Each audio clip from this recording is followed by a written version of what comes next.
Bonsoir à toutes et à tous. Au début de ce message, je voudrais dire merci à toutes les personnes qui s'investissent pour confectionner des masques et qui nous en ont offert quelques-uns, qu'elles soient ici remerciées. Je voudrais aussi, au début de ce message, redire notre amitié et l'assurance de notre prière au Père Georges, qui a perdu sa maman Justine voilà, il y a quelques jours, ces jours derniers. Nous sommes bien avec lui. Et j'ai découvert, en discutant avec lui, combien en Afrique le rapport à la mort était très différent de chez nous, en France. Georges rendait grâce à Dieu de savoir sa maman justement dans les bras de ce Dieu qui nous aime. Oui, Christ est ressuscité. Vous trouverez dans ce blog, dans le blog de cette semaine, le courrier de notre évêque, adressé aux prêtres, aux diacres, aux religieux, religieuses, aux animatrices en pastorale et à tous les chrétiens engagés dans la vie de l'Église. J'ai lu dans ce texte une certaine inquiétude bien légitime et faisant preuve aussi de beaucoup de réalisme.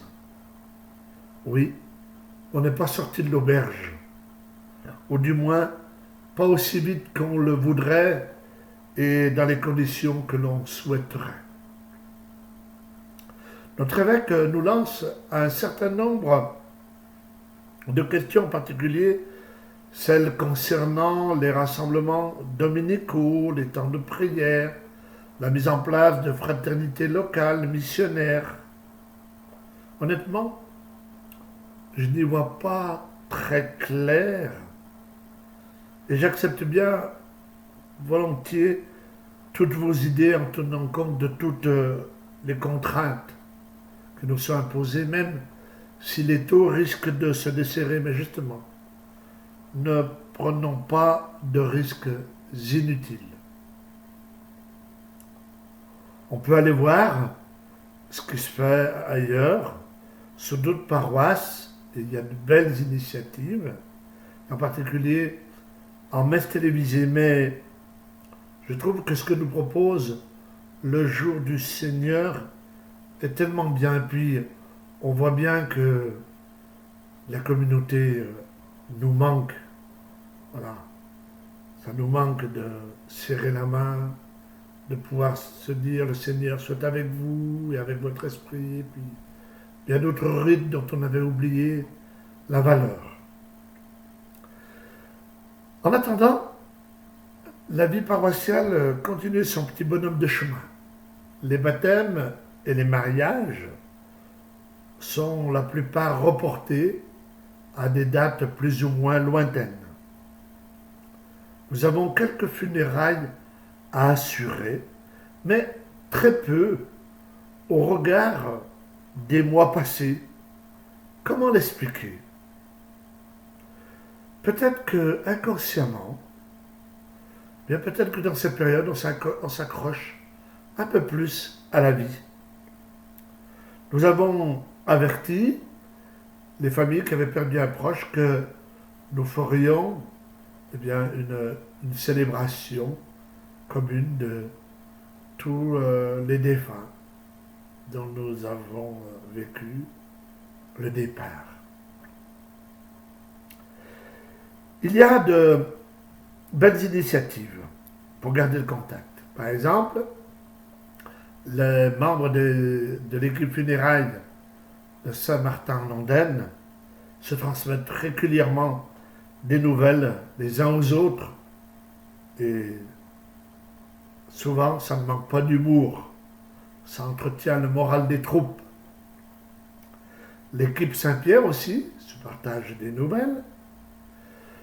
Tous les jours, Roselyne, dans le cadre de la pastorale des quartiers populaires, envoie des messages, envoie des, des vidéos, des poèmes, des prières aux membres de cette pastorale des quartiers populaires. Aussi pour entretenir, entretenir la solidarité. Au niveau des catés, les enfants du caté et leurs parents reçoivent des documents pour continuer leur catéchèse. Les enfants de l'Action catholique des enfants, de l'ACE, avec leurs parents, les responsables et moi-même, nous nous retrouvons tous les dimanches soirs à 18h avec Zoom et nous pouvons nous donner des nouvelles les uns les autres. Dimanche dernier, Myriam nous a proposé un jeu qui s'intitulait Comment ça va. Voilà. Il fallait, dans une liste de dessins de chats, de choisir celui qui représentait le plus notre humeur du jour. Il y avait le chat heureux, le chat fatigué, le chat épuisé, le chat en colère, le chat impatient. Nous avons rencontré des enfants heureux dans l'ensemble, même si certains nous ont dit être fatigués. Ils ont eu du mal à exprimer cette fatigue, mais voilà. Du côté des jeunes de l'aumônerie, Manuela maintient le lien par le biais de Facebook et à travers un certain nombre de vidéos qui donnent à réfléchir. Des membres du comité de parrainage prennent régulièrement des nouvelles des jeunes demandeurs d'asile et en particulier ces jeunes qui logent à Firmotel. J'en ai vu l'autre jour, quelques-uns, faire un peu de sport sur la terrasse. Une équipe de l'ACI, l'Action catholique des milieux indépendants, s'est retrouvée dernièrement aussi pour faire révision de vie avec les moyens d'Internet. Nous avons récupéré, ici ou là, le maximum d'adresses mail que nous avons insérées dans notre blog pour que des gens puissent se connecter et avoir des nouvelles et garder du lien. Nous avons aussi un certain nombre de numéros de téléphone. Alors parfois il est difficile de mettre des visages sur tel ou tel nom, mais peu importe, que ce soit des personnes connues ou inconnues, on va essayer de rentrer en contact avec tel ou tel paroissien. Ce dimanche, Guy nous commentera l'évangile des disciples d'Emmaüs, qu'on connaît bien. Nous verrons que ces disciples passent de la tristesse à la joie.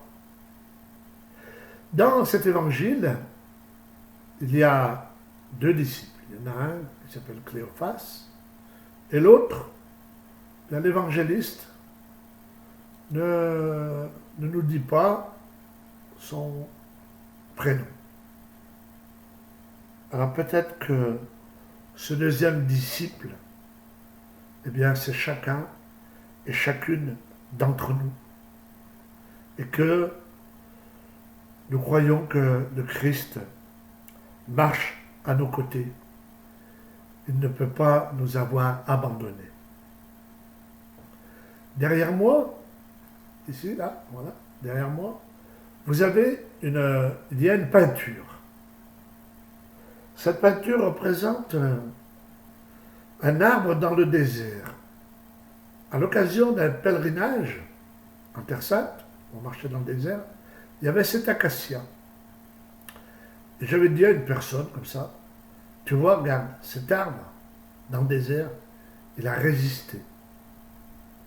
Et quelque temps après, eh bien, je reçois cette peinture où celle qu'il a réalisée m'a dit, je me suis souvenu de ta phrase dans le désert, tu vois, il a résisté. Alors que cette peinture soit le symbole aujourd'hui de notre résistance. Et puis, j'ai souhaité mettre Marie avec l'enfant Jésus. Cette statue m'avait été offerte au moment de mon départ de la paroisse Saint-François en forêt. Alors confions à Marie toutes nos intentions de prière, demandons-lui la force de résister. Puis une fois de plus, eh bien, prions pour Justine, la maman du Père Georges. Bonne soirée à tous.